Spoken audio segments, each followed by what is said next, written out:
Self-improvement isn't just aesthetics, it's discipline, mindset, and showing up. No fluff, just real talk. Welcome to another self-love podcast. Let's get into it. Today is going to be different because I'm celebrating 500 days alcohol-free. 500 days alcohol-free. That's not something I ever thought I'd be saying out loud, but here I am. And honestly, it's been one of the most transformative parts of my life. This episode isn't about being perfect or preaching anything. It's simply a conversation about what's changed for me over the last year and a half, how it's emotionally, mentally, even physically, and what the science actually says about long-term sobriety, whether you're sober curious, in the middle of your own journey, or just simply here to listen and reflect. I'm really grateful you're here. Let's talk about what 500 days alcohol-free can really look like. I didn't wake up one day and suddenly swear off alcohol forever.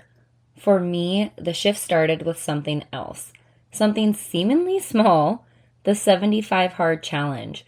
I've always loved a good challenge, and I figured it would be a great way to reset physically and mentally. What I didn't know at the time was that challenge would change my entire life. At first, I treated it like a temporary break, but deep down, I think I knew this was the nudge I needed to finally step away from something that had been misaligned with the life I truly wanted to live. I've always cared deeply about health and fitness. But then I'd spend the weekends drinking, staying up late, feeling groggy the next day, and undoing all of the good I've done during the week. It felt like I was betraying myself.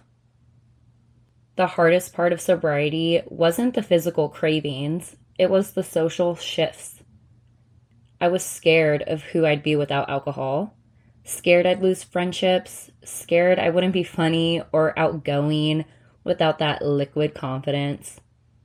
I worried how it would feel to work behind a bar at night, still serving alcohol, or show up as a real estate agent where wins are often celebrated over drinks.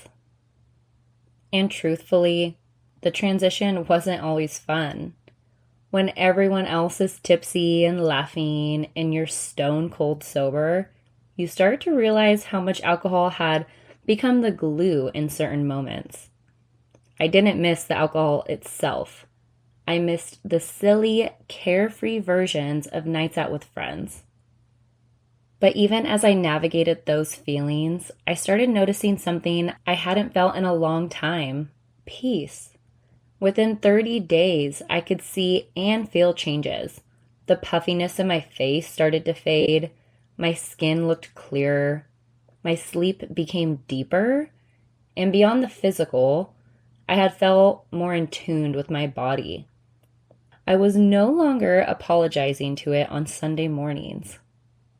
Even now, 500 days in, I still have moments where I feel the identity shift, like I'm still getting used to this new version of me. But I remind myself, this version of me is someone I'm proud of. Someone I trust. I don't drink anymore because I love myself. And I've realized that being healthy, taking care of this one body I get, that's one of the highest forms of self-respect. So, what actually happens to your body and brain when you stop drinking for an extended period of time, like 500 days? Let's talk about the science. 1, your brain begins to rewire, and clarity returns. Alcohol affects the brain's communication pathways, impacting mood, memory, and decision-making. After a few months alcohol-free, your brain starts healing, cognitive function improves, mental fog lifts, and you may notice you're thinking more clearly and feeling more emotionally stable.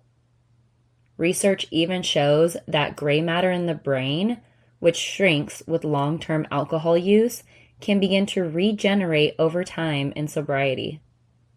2, sleep becomes deeper and more restorative. Even though alcohol might help you fall asleep faster, it seriously disrupts your REM sleeping, the stage where your brain and body restore themselves. Within weeks of quitting, people report better sleep quality, and by the time you reach months and beyond, your body finds its natural rhythm again. That means deeper sleep, more energy, and improved mood during the day. 3, your body becomes less inflamed. Alcohol is an inflammatory substance. It affects the liver, the skin, the gut, and even the joints. One of the first things people notice when they stop drinking is reduced bloating or puffiness, especially in the face and abdomen. Over time, chronic inflammation levels drop, which decrease your risk of diseases tied to inflammation, like heart disease and even certain cancers. 4, hormones begin to rebalance. Alcohol throws off your hormones, including cortisol, the stress hormone, estrogen, and insulin. Over time, without alcohol, your body starts regulating itself again. This can lead to better energy, reduced anxiety, more stable moods, and for many people, improved menstrual cycles or hormone-related symptoms. 5, skin health often improves dramatically. Alcohol dehydrates your body and skin, and it impairs collagen production, which is essential for elasticity and youthful skin.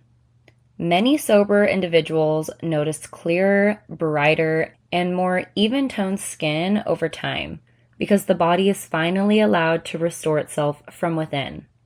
6, your immune system gets stronger. Alcohol weakens your body's defenses. With consistent sobriety, your immune system can function more effectively, meaning fewer colds, better recovery, and more resilience overall. 7, your risk for long-term diseases goes down. There's no safe amount of alcohol when it comes to long-term health. Over time, staying alcohol-free significantly reduces your risk of liver disease, heart disease, breast cancer, high blood pressure, and more. It's a quiet win, but a powerful one. So, what do I hope you take away from this episode? 1, sobriety doesn't have to start from rock bottom. You don't need to have a dramatic why to step away from alcohol. Maybe it's just about choosing alignment. Maybe it's about waking up clearer, feeling stronger, or finally giving yourself the chance to grow.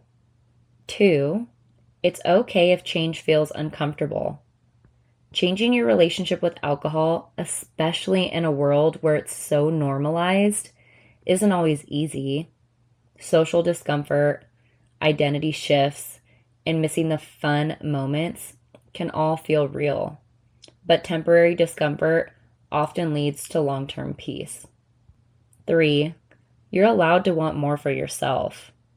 More clarity, more energy, more connection, more self-trust.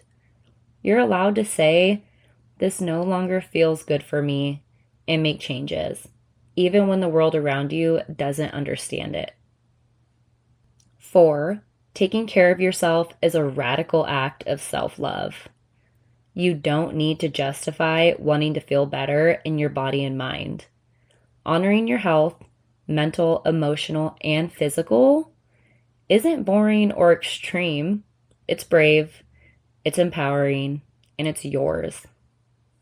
What is one habit or pattern in your life that once felt fun or normal, but deep down you know it's no longer aligned with the version of you you're becoming? Give yourself the space to reflect without judgment. Awareness is the first step towards change. Thank you so much for spending a piece of your day with me and holding space for this really personal, really transformative chapter of my life.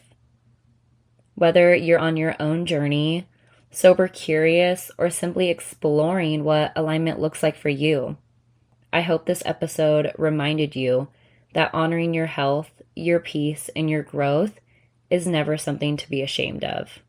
We change, we evolve, We shed layers that no longer serve us.